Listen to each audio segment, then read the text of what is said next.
is George Bolivar. I'm going to be doing my final head to toe assessment, and I'm going to be timing myself so I don't go over. So time just started. I'm going to start my head to toe assessment with the head exam. I'm going to go ahead and inspect the head. I'm looking for any lesions, any masses, any breakdown. I'm looking for any scalp lesions, like I said before, looking at the hair distribution, and when looking at the hair distribution here, the hair is fine. You could actually zoom in and look at what I'm looking at here. Then looking at the face, I'm looking for facial symmetry, any lesions or any abnormalities in the face. And I'm also palpating the head. I come in here and I palpate to see if I see any tenderness, any lumps or anything like that. Then if you come closer here, I'm going to check all the lymph nodes, starting here in front of the ear with preauricular, postauricular, looking at occipital, looking at tonsillar here, looking at submandibular, submental, superficial cervical, posterior cervical, behind the sternocleidomastoid, the deep cervical, and over here you're looking at the supraclavicular. Next, I'm going to come around behind the patient and check her thyroid. You can do this either from the front or the back. From the front or the back. And I'm going to come around the back here and check the thyroid. I'm palpating the isthmus here. And it's right under the cricoid thyroid membrane. It's usually between two tracheal rings 2, 3, and 4. If you're having a hard time palpating that, you can tell the patient to hyperextend the neck here, and you could also tell the patient to swallow, which it could rise when you go ahead and tell them to swallow. And yeah. So I went ahead and checked that, and basically when you're checking the thyroid, you're checking for a goiter. Now I'm looking at her eyes. To check her eyes, I have actually I have an ophthalmoscope here.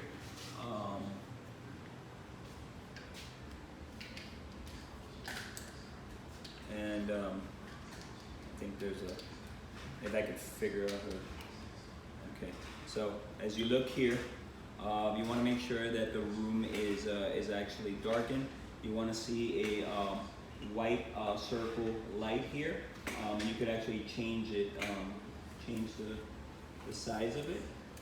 You actually want to make it smaller, and your diopter, you can go ahead and switch it to 0. And then you come here, and you come at a 15-degree angle. Take off your glasses. I hold it, I put it in my right eye if I'm checking her right eye, because if I do it the opposite way, you're going to end up bumping into the patient or kissing your patient. So I come with my right eye, tell them look straight ahead. I come at a 15-degree angle. I put it in my right eye like I said before, and you slowly approach your patient at a 15-degree angle here. So there's certain things that you want to make sure that you look at here. You want to make sure you see a red reflex. You want to look to see if you see any opacities. You want to look at your retinal vessels, and you're looking for the macula and any abnormalities in the vessels there. So now that I've looked at the vessels and found no abnormalities, I could go ahead and check the ears. So first I'm going to start. Let me get this thing to work. Okay. About this is coming in. First I'm going to check the external area of the ear. I'm going to check the auricle, the tragus. I'm going to make sure there's no abnormalities there. I'm going to look to see if there's any discharge, redness, or swelling on the outside, because they have otitis externa, right? But now, after I look at the external portion, I'm going to look inside, and I'm going to go ahead and pull the auricle up and back. For pediatrics, I would do the opposite. I'll pull down. And basically what it does is straighten the ear canal. I'm not going to put it inside, but basically I want to align the ear canal. And I'm looking for the same thing. I'm looking for any redness, discharge, swelling. I'm looking at the eardrum, looking at the color, the contour. And I'm looking at certain landmarks that are going to be able to orient me. I'm looking at the malleus, the short process, the umbel, the conal light, Next, I could use the same device to actually, I'm going to look externally at the nose here, and I'm going to inspect the nose for any swelling, any redness. I'm going to look for any mucus, any deviation of the septum. I could also check the patency of the nose. I could have the patient cover one nose and breathe. Okay, and then the other one to see if she has any congestion. And she does have congestion, by the way. It's not COVID. And next, I could go ahead and palpate the sinuses. I'm going to start here palpating the frontal sinuses. Then I'm going to come here and palpate the maxillary sinus. Somebody with some type of sinusitis would be tender in those areas. Still got my device here. Then I could tell the patient, say ah. Stick out your tongue and say ah. Okay, so what I'm basically saying, I'm inspecting the oral mucosa, the soft palate, the pharynx, the tonsil, the uvula, and the tongue. I'm looking for any redness. I'm looking for any discharge there. I'm also at the same time checking to see if there's a equal rise of the soft palate in the uvula, because if not, that could be a neurological issue, which we'll talk about shortly when I go into cranial nerves. Next, I'm going to do my pulmonary assessment, which you could do both anterior and posterior. I'm going to go ahead and choose to start off posteriorly, so you could go ahead and get a better view of that. I'm going to come around here. I want her sitting. Before I do that though, I want to look at the patient. I want to see how's her effort of breathing. Does she have good symmetrical chest rise? How's her anterior, posterior diameter? If she has an increased diameter, it could be indicative of COPD. Does she appear to be labored? Is she in distress? Which she does not appear to have any of that. She has good chest expansion, symmetrical. So next I'm going to come and I'm going to start doing palpation. And I'm going to start off with tactile firmitis. And then tactile firmitis, you basically get the ulnar aspect of your hand. And again, you could go anteriorly here, right? Or you could go posteriorly. So I'm going to go posteriorly, and I'm going to have the patient say 99, 99, 99, 99, 99. 99, And if you look at the pattern that I'm going in, can you see it good? 99. The pattern I'm going in is I'm going inside the scapula, okay? So now that I have done that, I'm going to go ahead and I could percuss. So I could go ahead and percuss with my pleximeter on one hand and my plexor finger the other. You want to make sure that your pleximeter finger is the only one touching there. And I go in a ladder fashion.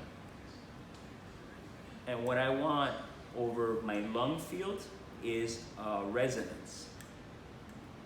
Hyperresonance would be an overfilled lung like COPD, asthma, pneumothorax. If you get a flat response, you're probably over a bone or a rib. Next, I'm going to go ahead and auscultate. So auscultate, like we're all used to, we learned in nursing school. You tell the patient, take a deep breath.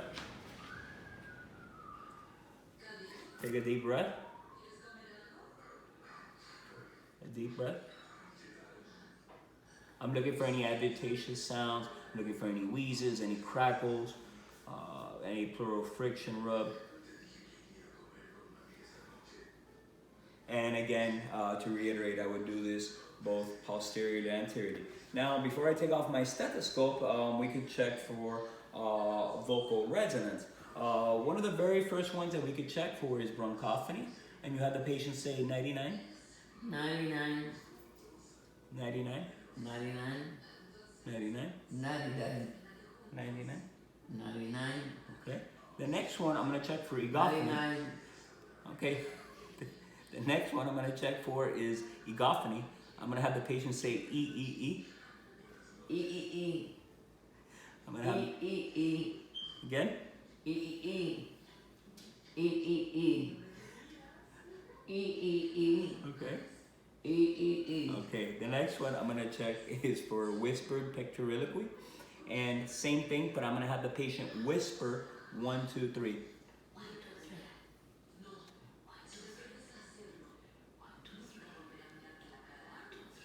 And a normal finding is that these all these tests should be muffled. They should not be increased. They should all be muffled in a normal lung tissue. So now that I've done the pulmonary, I'm gonna do cardiac, and I'm gonna have my patient lay down.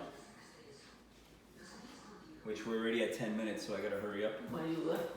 Uh-huh. Vamos a los pies para arriba. All right, first we're gonna find the apical impulse. We're gonna palpate it. So first one, the apical impulse is in your fifth intercostal space, mid-clavicular line. We're palpating, and it's also the point of maximum impulse. And it should be almost like the size of a penny. It should be less than 2.5 centimeters, and it should be right in that area. It should not be displaced. Next, we're gonna go ahead and auscultate. I'll put on my stethoscope, go to fifth intercostal space, mid-clavicular line. And I want to know the rate, rhythm, and quality when I'm assessing the point of maximum impulse. So now we're going to listen to heart sounds. So we're going to start with aortic. If you zoom in here, you can see aortic is in your second intercostal space to the right of the sternum. Then we move on to pulmonic, which is a second intercostal space to the left of the sternum. We go down, we skip Erb's point, we go down to tricuspid, which is your fourth intercostal space to the left of the sternum. And then we go to your mitral valve, which is your fifth intercostal space, mid-clavicular.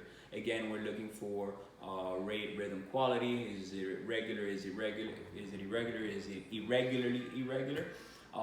You're also, when you're auscultating here, you're looking for extra heart sounds. Normally what we hear is S1, S2. S2 usually is louder at the base. S1 is usually louder at the apex. Okay, so extra heart sounds. So when we're listening here, anywhere you're listening, S1 usually corresponds with your pulse. S3 usually happens after S2. It could be a sign of a CHF, and it's heard better with the belt. S4 usually occurs before S1, and again, it's heard better with the belt and at the apex. Now that we've done that, we're gonna check peripheral vascular. Peripheral vascular, I went to the legs, but we could start with the arms here. And basically, the assessment of peripheral vascular, you're inspecting the arms. You're looking at the color. You're looking at the color here. You're looking at the temperature. You're feeling temperature here. You're checking turgor to see if there's any skin tenting there. You're looking at the veins. You're looking at the hair distribution, any lesions, any birthmarks. You could also take the opportunity to check for cancerous lesions, checking skin here. We could check capillary refill both in the hands and down here in the feet, and it should be less than 2 seconds. We're looking at pulses. You have your carotid pulse. Again, checking your rate, rhythm, quality, your brachial, your radial, your femoral pulse in your femoral area, your popliteal pulse here behind your knee.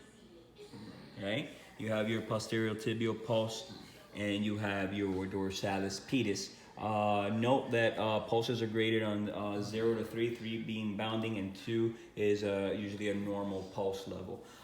Going on to the lower extremities, we're looking at the lower extremities. Same thing we looked in the upper extremities. We're looking at skin color. We're looking at hair distribution. We're looking for any lesions. We're looking at turgor. We're looking for birthmarks, and we could also check for any pitting edema on there. When looking here, you see some.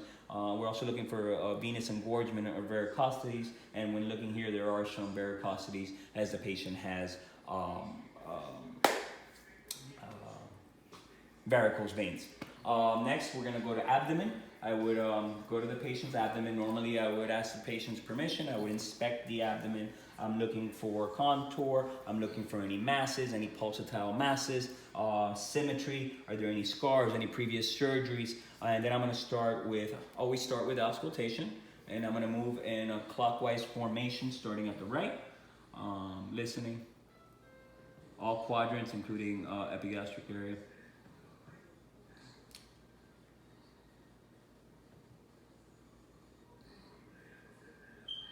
And you want to listen for at least a minute. Sometimes if there's diminished bowel sounds, it might take a minute to hear the bowel sounds there. Now that I have auscultated, now I can go ahead and percuss. Same way I've been percussing, plexometer with my plexor finger. You should hear tympany. When you hear dullness, replace the tympany. You're probably over some type of organ, or maybe there could be stool or something like that there. Then we could palpate. We start off with light palpation with the palmar aspect of your hand, same quadrants that we went. And then we could do deep palpation to get a more in-depth exam. Remember to always palpate the tender area or the area that's in pain last, okay? You can have the patient sit up, and we're gonna start with going on to neuro. You could do a mental status exam. The mental status exam you could do a Glasgow Coma scale, like we do in the acute care setting. You're oriented towards the patient, are alert, oriented to time, place, to self, and to situation, right? You want to make sure how is her articulation, how are her responses. Sometimes you could do a mini cognitive exam to see how her thought process is. Next, we could check the cranial nerves. Starting with cranial nerve number 1, olfactory nerve. You could bring something, and I'm not going to tell the patient what I bring, but I brought coffee. You have them close your eyes, and you have them smell, and you ask them what is that, and they should properly respond with coffee. Next, you could check cranial nerve number 2, and that's basically your visual acuity. And I have a Snellen chart with your glasses. So if you have visual difficulties or you wear glasses, you should do the visual assessment with your glasses. Okay. So I could use a Snellen chart, and normal vision is a 20/20 vision for a patient. No, it's okay. You don't have to do it. Which line? No, it's okay. It's okay. And then you could go ahead and check the ocular fundi as I did earlier when I checked with the ophthalmoscope. Cranial nerve number 3 is your ocular motor nerve, and basically the way to check it is your pupillary response with some type of light. I would use this, I would connect it, and I would look straight ahead, and I would check for her pupillary reflex there. Next, your extraocular nerves. Cranial nerve number 3 is one of them. Then you have cranial nerve number 6 and cranial nerve number 4. And basically that controls all your extraocular movements. So remembering the cranial nerves, cranial nerve number 4 is inward and down. Number 6 is your abducens, so it's 6 here, 6 here. And the rest of them is cranial nerve number 3. That's the way that I remember. So you would have the patient follow your finger in all the planes, right? So you could check all the extraocular muscles. The cranial nerve number 7 is basically facial. It controls your facial sensation. So the way to check for cranial nerve number 7 is facial symmetry. You ask the patient to smile. You're checking for facial symmetry. Make sure there's no facial droop as you would have in a stroke. You would tell them to raise your eyebrows. Make sure that there's wrinkling of the forehead, that there's no paralysis there. Tell them to close the eyes tight, and then you try to open the eyes, and that'll tell you the strength of that. And then basically cranial nerve number 8 is your hearing. And what I would do is I would tell the patient to close their eyes. I would whisper into their ear and have them repeat that to me to see how their acoustic your acoustic nerve is. Cranial nerve number 5 is your trigeminal nerve. And ways that you can check that is have the patient look that way and get a cotton swab and swab the eye to see if there's a reflex. You swab the cornea with a little cotton swab. You could check face sensation. And areas that you want to check face sensation is here, here, here, which are all innervated by your trigeminal nerve. You also check masseter strength. So you have the patient clench your teeth hard and check to see if there's equal strength there. Next, you have a cranial nerve number 9 and 10, and the things that you're checking here are your gag reflex. You're checking for your uvula and your palate to rise and to stay midline. And we could have checked for that before when we checked the pharynx here. Cranial nerve number 11, sit up. Basically tells you the strength of your shoulders and neck, or your sternocleidoid, mastoid muscles that control your neck and your shoulders. So the way to test that is have your patient shrug your shoulders, lift up your shoulders, and see the strength of that. And then you check the strength of the neck by having look this way while you apply pressure and they go against that. Okay, good. Next we're gonna check sensory. We could do light touch, pinprick, and vibratory. Through a light touch, you have the patient close their eyes and ask them, where am I touching you? Where am I touching you? Where? Where? My arm. Where? My arm. Which one? Right arm. Okay. Does it feel the same on both sides? Yes. Does it feel the same on both sides here? Yes. And you can basically check all areas of the body. The pinprick, you could get a, whether it's a needle or a bobby pin or something, and check for that pain sensation with the pinprick. And then finally, the vibratory. I don't have a tuning fork, but you could strike the tuning fork and put it on the big toe, and to see if they have if they have maintained their vibratory sense.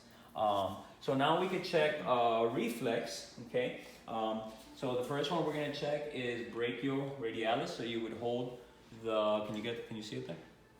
To check brachioradialis, you would hold the wrist there, and you would strike with a hammer. I don't have a hammer, but you would strike here, and you would see the wrist flex, and you would see supination of the elbow. For your biceps reflex, you would come here to your antecubital, and you would strike the antecubital area, and when you would see its flexion at the elbow, and you would feel contraction of the bicep. For your triceps reflex, you could tell them to relax the arms here, and you could strike them right in this area. And what you want to see is contraction of the tricep and extension of the elbow. The patellar reflex. Relax the leg. The patellar reflex, you would strike right under the patella here, and what you would want to see is extension of the knee and contraction here of the quads. And then last but not least, you would check your ankle reflex. You would strike your Achilles, and you're expected to see a plantar reflex. And the last thing that you could check is muscle strength on all sides. And you would tell the patient, squeeze. You would tell the patient, lift against my arms. And you could do the same thing on the lower extremities, and the strength is graded on a scale of 0 to 5, and 5 is great strength against gravity. And you also want to check muscle tone and make sure that you're checking both sides to ensure that it is symmetrical on both. And that concludes my final head to toe.